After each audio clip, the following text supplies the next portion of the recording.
Benji Cole, son of Al Cole from CBS Radio and host of the syndicated talk show, People of Distinction. The talk that gives you an in-depth view of some of the most dynamic, intelligent, and successful people on the planet. Run to our website, alcoleenterprises.com for more info. Email me through benji@alcoleenterprises.com if you'd like to get involved with what we have going. And as always, please continue to like and follow our broadcasts. People of Distinction is internationally syndicated solely due to the love and support that you all continue to give. We're available across all major distributors, and as long as you keep following, we're going to continue to put out the content. Now sit back and strap in, because on the line with us today, we have the impressive Gary Goldstick. Now we're going to be discussing Gary's incredible novel, Just Call Me Gatsby. It's Amazon, it's Barnes & Noble, it's a lot of other places, but most importantly, check out his personal site, GaryGoldstick.com. There, gather more information on him, on this book, on the 3 others that he has written as well, and so much more. Again, the one-stop shop for it all, that's GaryGoldstick.com. And before I go any further, I want to quickly point out the fact that Gary was brought to us by Citi of Books. So for writers out there listening in who have gone through their process and now you're left questioning how you're going to move the book you just worked so tirelessly to create, head on over to citiofbooks.com and gather all the ways that their fantastic team is well equipped to help you do just that. And listen, it is a true pleasure to have Gary here on the line. People, we all know the original Gatsby. All right, let's just address the elephant in the room before we go any further, right? We see the title of this book, Just Call Me Gatsby, and we got the connection, right? The original Gatsby, the man who built an empire of illusion for a love that he could never truly grasp. But what does that tragic figure look like in today's world? Okay, well, listen, enter Gary Goldstick, because you see, this book, man, the green light isn't a girl across the bay. It is the relentless glow of a Bloomberg terminal. This is a story for everyone who wondered what would happen if Fitzgerald's hero from the American classic traded his mansion for a hedge fund. This is a book that you're going to love adding to your shelf, and you're just going to lavish in. And I promise you, it's just the tip of the iceberg, because as I mentioned, Gary has 3 others, 2 nonfiction and another fiction that you're going to want to pick up as well. But for right now, for today, it's all about Just Call Me Gatsby. Sit back and strap in. Gary, welcome to People of Distinction, and thank you for being the guest, man. How you doing today? I'm doing fine. Thank you for having me. Gary, we're looking forward to this discussion. Man, let's jump right in by first and foremost learning a little bit more about yourself. Okay. I was educated at University of Pennsylvania in Philadelphia. Mm-hmm. I was primarily an engineer for probably 25 years working on computers.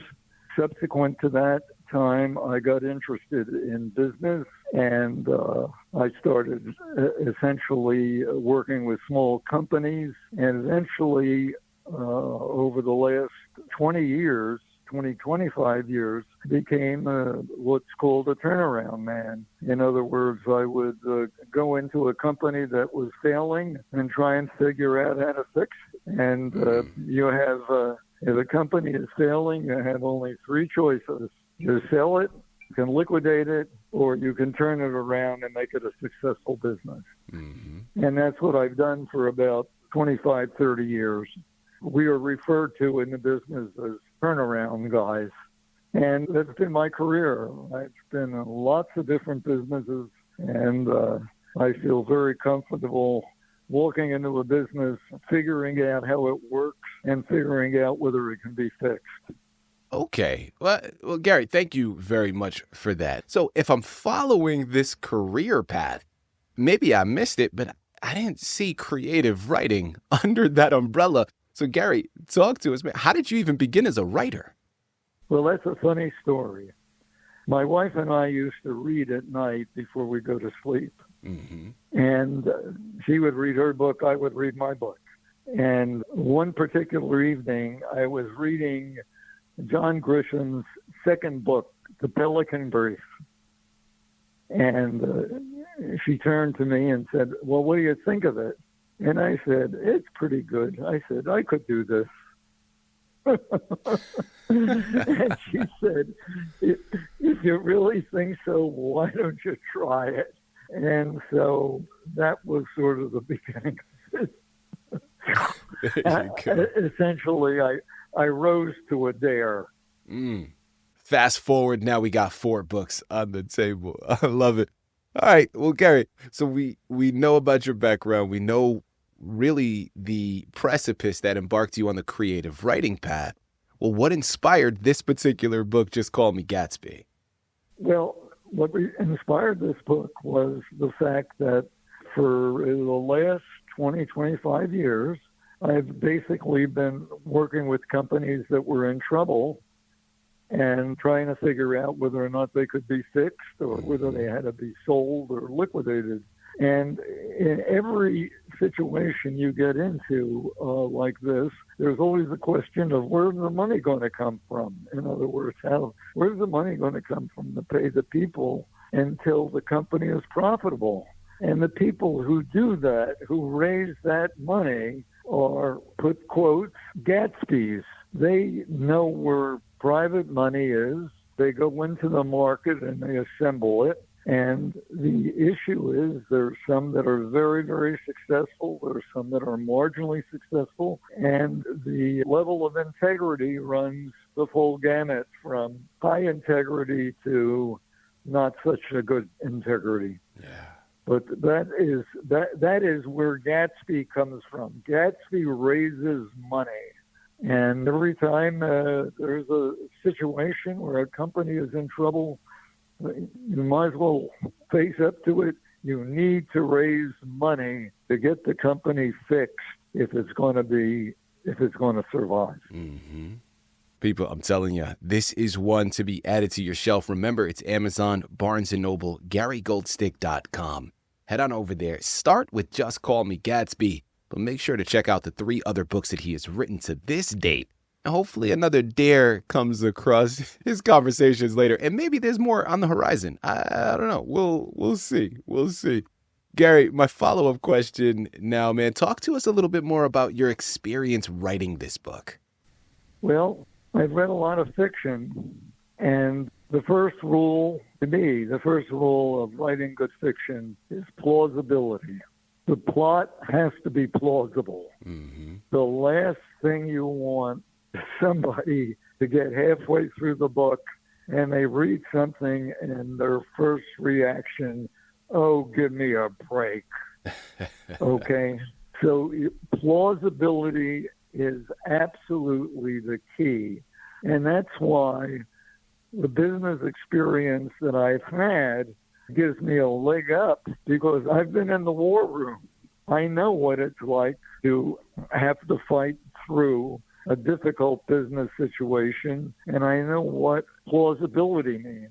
And to me, that's the key, is that the plot has to be plausible. You never want your reader to get halfway through the book and say, oh, give me a break. Right. Listen, Gary, let's go into the title next, man. Like I from doing the research, from talking to you and hearing you speak thus far, I can see the connection clearly. But I want to hear it from you. Why did you choose this particular title to be the representation for your book? Because the book is all about Gatsby. And a characteristic of a Gatsby character is he's very friendly. And if you meet him and somebody would say, this is Mr. Brooks, his first words out of his mouth, oh, just call me Gatsby. Okay? Mm-hmm. I'm a friendly guy, and you and I are going to do business together, and I want you to feel comfortable in my presence. And that's why I want you to just call me Gatsby. Gary, final question here for you, and it's going to be a 2-part one with this next one. But I'm curious to know, man, first and foremost, who is your intended audience? Who's your intended reader for the book? And what is the main message that you hope that they receive after they finish that last page?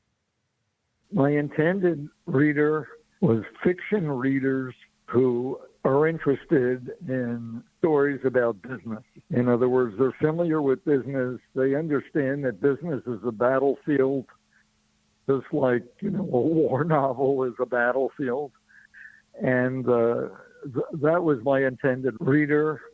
The main message is when you're talking about business and you're writing novels about business, there is a pretty high level of complexity, and you need readers who have a stomach to deal with complexity in fiction.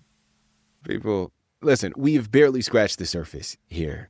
This book, I think, is compelling first and foremost because of the connection that there is to the American classic, right? Like The Great Gatsby is something we have we've either all read or at least familiar with it. So there's that. Right. There's that nostalgia to a certain degree. But then this book, Just Call Me Gatsby, it takes it out of the 20s, man, and it brings it into a modern day perspective. And it's something that I think has high stakes. It is going to keep you entertained for hours. And it may, for my entrepreneurs out there listening in, it may just have you thinking twice about certain business transactions that you have going on, that you may be juggling. And I promise you, this is going to be one you're not going to be able to put down. So much to offer. Head on over one last time. It's Amazon. It's Barnes & Noble. It's GaryGoldstick.com. Purchase your copies of Just Call Me Gatsby today. And while you're at it, remember, check out the 3 other books that he has written as well. Gary, this has been an absolute delight. Thank you once again for being a guest on People of Distinction. I thought it was great. Thank you very much for having me.